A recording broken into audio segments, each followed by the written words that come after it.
بسم الله الرحمن الرحيم والطور وكتاب مسطور في رق منشور والبيت المعمور والسقف المرفوع والبحر المسجور إن عذاب ربك لواقع ما له من دافع صدق اللہ العظیم۔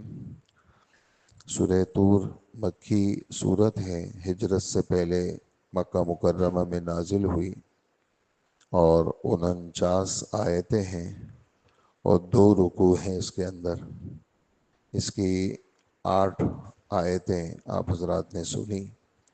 ہمارے رب نے قسم کھائی ہے 1 2 3 4 اور 5 چیزوں کی قسمیں ہمارے رب نے کھائی ہیں کہ میں قسم کھاتا ہوں طور کی، اور اس کتاب کی قسم کھاتا ہوں جو ایک کھلے ہوئے صحیفے میں لکھی ہوئی ہے، اور قسم ہے آباد گھر کی، اور قسم ہے بلند کی ہوئی چھت کی، اور قسم ہے بھڑکائے ہوئے اور بھرے ہوئے سمندر کی کہ تمہارے رب کا عذاب ضرور واقع ہونے والا ہے اور کوئی اس عذاب کو روک نہیں سکے گا۔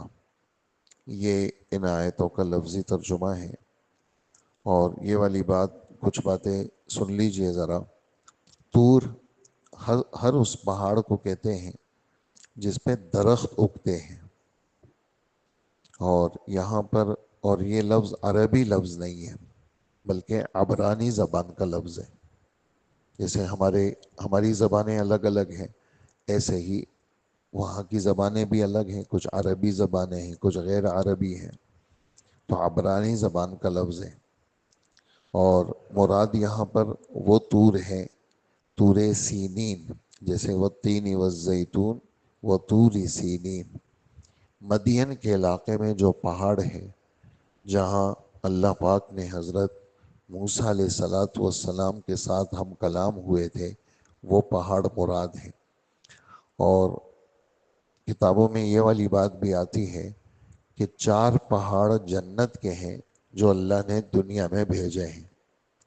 4 پہاڑ جنت کے ہیں جو اللہ نے دنیا میں بھیجے ہیں، ایک ان میں سے طور کا پہاڑ ہے، اور اس کو یہ سعادت حاصل ہے کہ اللہ پاک نے یہاں پر حضرت موسیٰ علیہ السلام کے ساتھ گفتگو فرمائی ہے۔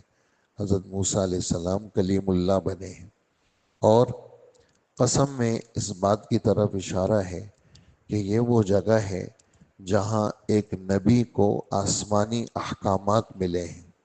قسم میں اس بات کی طرف اشارہ ہے کہ یہ وہ جگہ ہے کہ جہاں ایک نبی کو آسمانی احکامات ملے ہیں، اور پوری ایک امت بنی اسرائیل کی وہ ان احکامات پر عمل پیرا ہوئی۔ میں قسم کھاتا ہوں ایسی کتاب کی جو ایک کھلے ہوئے ورق میں لکھی ہوئی ہے۔ رق باریک چمڑے کو کہتے ہیں، اور اس زمانے میں کاغذ کا رواج تھا نہیں۔ اس زمانے میں کھجور کے اندر سے غلاف نکلتا ہے سفید، اس پہ لکھتے تھے لوگ۔ اسی طرح سنگ مرمر کے بعض باریک پتھر ہوتے تھے، اس پہ لکھتے تھے۔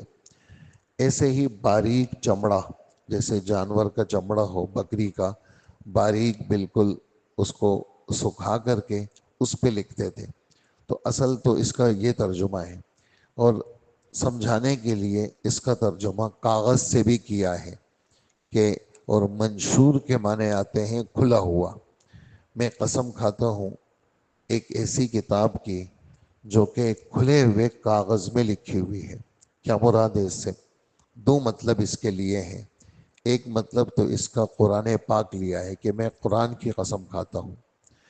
دوسرا مطلب جو اکثر نے لیا ہے وہ نامہ اعمال مراد ہے، کہ میں قسم کھاتا ہوں نامہ اعمال کی، کہ ہر آدمی کا نامہ اعمال ایک لکھی ہوئی کتاب میں اس کو دیا جائے گا۔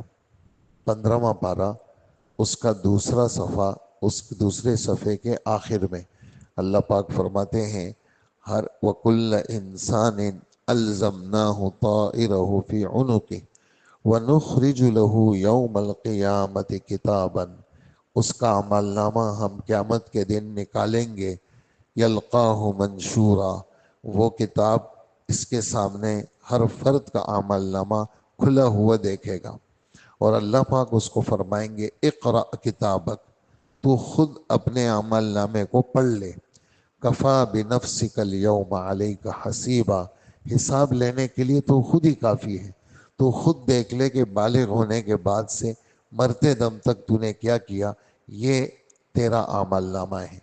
تو اللہ پاک اس عمل نامے کی قسم کھاتے ہیں۔ پہلی قسم میں احکامات کی طرف اشارہ ہے کہ انسان کو حکم ملا ہے اچھے کام کرو، برے کاموں سے بچو۔ دوسری قسم میں ہمارے رب نے کتاب کی قسم یعنی عمل نامے کی قسم کھائی ہے کہ جو کرو گے، جو بو گے وہی کاٹو گے، جو کرو گے وہی تمہیں ملے گا۔ اگر ایک آدمی گندم بوتا ہے تو مکئی نہیں کاٹتا، چاول بوتا ہے تو گندم نہیں کاٹتا۔ اچھا کرے گا تو برا بدلہ نہیں ملے گا، اور برا کرے گا تو اچھا بدلہ نہیں ملے گا۔ تو اللہ جل جلالہ نے عمل نامے کی قسم کھا کے اس بات کی طرف اشارہ کیا کہ دیکھو سب کے عمل نامے تیار ہو رہے ہیں، سب کے عمل نامے تیار ہو رہے ہیں، اور اچھے لوگوں کا عمل نامہ سیدھے ہاتھ میں ملے گا اور برے لوگوں کا عمل نامہ بائیں ہاتھ میں ملے گا۔ یہ والی بات بھی قرآن پاک میں 29ویں پارے میں اور 30ویں پارے میں اور اسی طرح جا بجا ہمارے رب نے بیان فرمائی ہے۔ میں قسم کھاتا ہوں، آباد گھر کی قسم کھاتا ہوں، معمور، معمور عمارت سے ہے، عین میم را، اس کے معنی آبادی کے آدھے ہیں، جیسے 10ویں پارے میں فرماتے ہیں انما یعمر مساجد اللہ، اللہ کے گھروں کو تو ایمان والے آباد کرتے ہیں۔ اللہ کے گھروں کو کون آباد کرتا ہے؟ تو یہاں عمارت، عمارت آبادی کو کہتے ہیں۔ تو یہ اس گھر کی قسم کھائی ہے جو 7ویں آسمان کے اوپر ہے، بالکل بیت اللہ کی سیدھ میں۔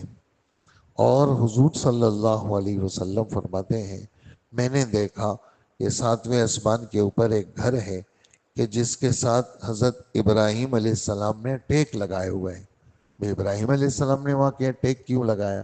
کہا اس لیے لگایا کہ بیت اللہ کو ابراہیم علیہ السلام نے بنایا، چونکہ وہ بیت اللہ کے کعبہ کے بانی ہیں، تو اللہ نے ان کی وفات کے بعد ان کو بیت المعمور کا نگران ایک طرح سے بنا دیا اور نسبت قائم کر دی اور ان کی ٹیک وہاں لگوا دی۔ اور اللہ کے رسول صلی اللہ علیہ وسلم فرماتے ہیں کہ یہ جو بیت المعمور ہے روزانہ 70,000 فرشتے اس کا طواف کرتے ہیں، اور جو فرشتہ آج طواف کرے گا قیامت تک اس کی باری نہیں آئے گی۔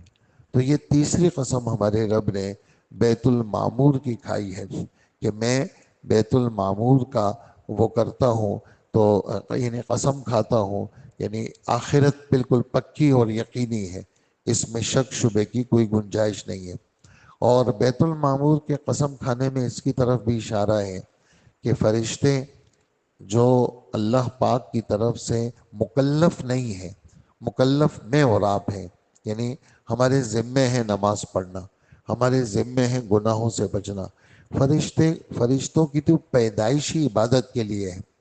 تو جو فرشتے مکلف نہیں ہیں جب وہ بیت المعمور کا طواف کرتے ہیں تو جو مکلف ہیں ان کے ذمے تو بطریق اولا اللہ کی عبادت کرنا، اللہ پاک کے گھر کی حاضری دینا ان کے ذمے ضروری ہے۔ چوتھی قسم ہمارے رب نے کھائی ہے میں بلند چھت کی قسم کھاتا ہوں۔ سقف چھت کو کہتے ہیں، مرفوع بلند کو کہتے ہیں۔ میں بلند چھت کی قسم کھاتا ہوں۔ بلند چھت سے کیا مراد ہے؟ کہ بلند چھت سے آسمان مراد ہے۔ میں آسمان کی قسم کھاتا ہوں کہ جو اس قسم کھانے میں کیا مناسبت ہے کہ ایمان والے جو بھی عمل کرتے ہیں وہ اوپر چلے جاتے ہیں۔ میں نے اور آپ نے ابھی نماز پڑھی، ہماری یہ نماز اوپر چلی گئی، ہماری یہ نماز، ابھی ہم یہ بھی ایک عمل ہے ہم کر رہے ہیں، یہ اوپر چلا جائے گا. ہم اب اللہ کا نام لیں گے تو یہ عمل چلا جائے گا اوپر.